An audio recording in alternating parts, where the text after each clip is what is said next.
When I've spoken to so many actors this awards season, they often cite American Fiction as their favorite movie of the season. What has it been like to receive so much support from other actors?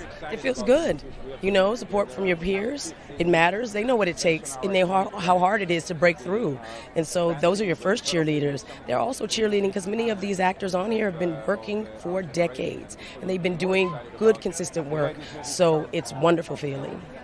What's been the highlight of your awards season journey with American Fiction? Well, obviously, here is wonderful. But we got supported early on by interesting critics who thought that this could be a winner. And they predicted it. And then I think along the way, they made sure that it was talked about and seen. And we had really great support from Amazon and MGM and Orion, no doubt, and our separate representation. So I think I get now why people are so overwhelmed when they get here, because you're just so grateful. And it does take a village. It really took a lot of people to get me here today. So I'm glad. You look amazing today. I love your dress. What inspired your Oscars look tonight? Well, this is Kristen Siriano. He famously won Project Runway and has become this amazing designer. But he also has a legacy of dressing untraditional women.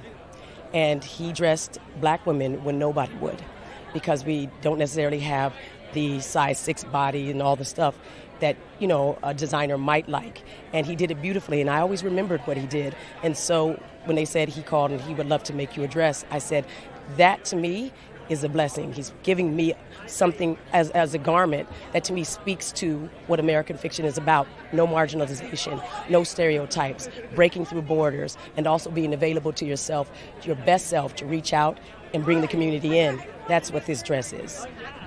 I love it. And it was such an amazing movie. And one of the themes is about also the importance of family and family relationships. How did doing this movie and being a part of it affect your relationship with your own family and how you think about family? Well, family is tough. It's dysfunctional inherently. It doesn't matter who you are. And I think that seeing a family like this, a black family, who was being marginalized into stereotypes, whether it was Cliff, who was dealing with his gender and felt like he couldn't tell his family the truth as a black man, and then, of course, Monk, played by the great Jeffrey Wright, writing these stories that he said really had very little to do with what his skin looked like, but then suddenly breaking through with something that was more stereotypical. What we're talking about is the marginalization of people. It happens to everybody. Women know about it, certainly people who are differently gendered, ageism, all that stuff. Geography, people think people from the South are dumber. Those types of things go on and on. And I think in America it challenges us to look at the types of stereotypes that move the market and say, is this an authentic representation of who we are? And the answer often is no. This new generation will have to attack those types of storytelling tropes, and they will do it very well. Why do you think it's important for movies like American Fiction to get made? For that one reason. Because we need new voices, we need new Shakespeares, we need new people who think differently. We need all these different executives that are coming in. They're expecting to see the world that they grew up in, and it is a diverse world. It's also a global world.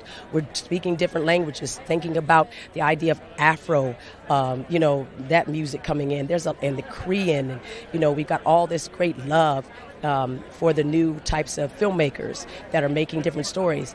But this is America. This is exactly what we're supposed to do. So people should get excited. Your exciting journey with this film has all led to tonight. What are you going to do tomorrow when this is all over? Tomorrow I'm soaking my feet. My feet hurt. They went to sleep 3 times. You hear me? Yes. I mean, people had to nearly push me and walk me down. Carry me down the carpet. Not today, though. I've, used some Bengay on my feet, so we'll see what happens. And then also rest a bit and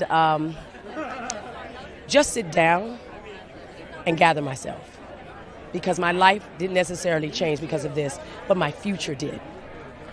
And there's life in that.